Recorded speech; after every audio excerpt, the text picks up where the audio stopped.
run away is hard already, but to return sometimes is even more difficult. It's a long way. But have you ever questioned about what is the real reason that impelled the prodigal son to stand up and go home? What can be the reason for him to go home, do you think? Repent? Maybe? But maybe not. So let's go back to what he was thinking in his mind before heading up to his father's home, his father's house. The gospel said, when he had freely spent everything and it means become, what we say, destitute. He had nothing, and at that time, even he willingly to give up his human dignity to eat the food that they feed the swine, but no one gave him anything. He thought about returning, about coming home from that point. He thought, how many of my father's workers have more than enough food to eat, but here am I dying from hunger. He thought about returning when he was totally had nothing in his pocket and in his stomach. And he think about there's no side of feeling ashamed. No side of feeling regret. Or no side of contrite of heart. Just think about something to eat. Something to put in his mouth. There's no side of wholeheartedly apologizing for breaking his father's heart. Well, I have done bad thing. I made a bad decision, and really I think I broke my parents' heart. No side of that. Nor a sincerity seeking for forgiveness or reconciliation. Well, I think I should go home and kneel in front of my parents and ask them for forgiveness. None. All the workers who are working for my father, they have more than enough food to eat, and so I should go home and have some. If he was around here, we may ask, well, go to St. Vincent de Paul. We have enough clothes for you to, and go to the food pantry. We have enough food for you to eat. You don't have to go home. You don't have to present yourself shamingly in front of your father. But really, his returning has a lot to do with food, with his stomach. And from that very stomach's motivation, he started drafting in his mind, well, it is really a shame because when I left, I told my father, believe me, in 5 years, I will be a millionaire. Give me the money that belongs to me. I will make it. You're going to see, I will be rich. And you will regret someday that you did not believe me. But here I am, had nothing in my pocket. Had nothing even in my pocket, in my stomach. So he starts drafting in his mind, what should I do? What should I do when presenting my broken body in front of my father? Well, I should prepare something that seemed impressive to him. Night after night after night, and here's his final draft.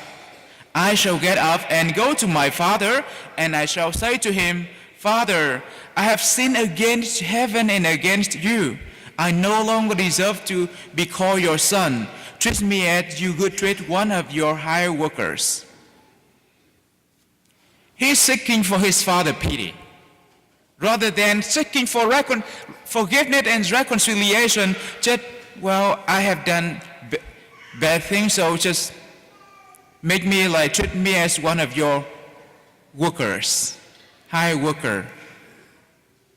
In other words, have pity on me.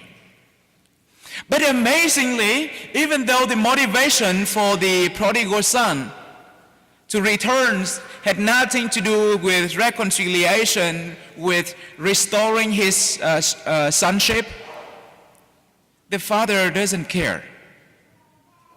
He doesn't care what is the real reason for his son return, or how torn his son looked like. He lived with pig, with swine. He must be smell really bad. The Father did not care at all. And why?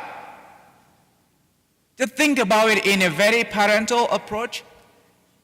Put yourself in the Father's shoes and your situation and see. I wonder if since the day the son left, the Father as well sent his servants go here and there to search for his son. I wonder if since the day his son left, the Father as well spent day and night go everywhere to seek for his son. I wonder if the Father, after trying with all the possibility to all the places that he thought that his son may end up, but with no success, then he decided to stand up in front of his house every day, waiting for his son to return. In that other word, I wonder, with his parental love, he has been waiting tirelessly for his son to return.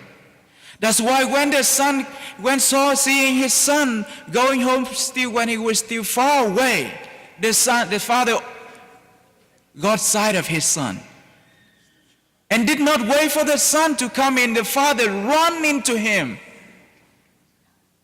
and did not care how bad his smell, how piggy his clothes were. The father just ran into him and embraced him, kissed him. And I guess tear came out.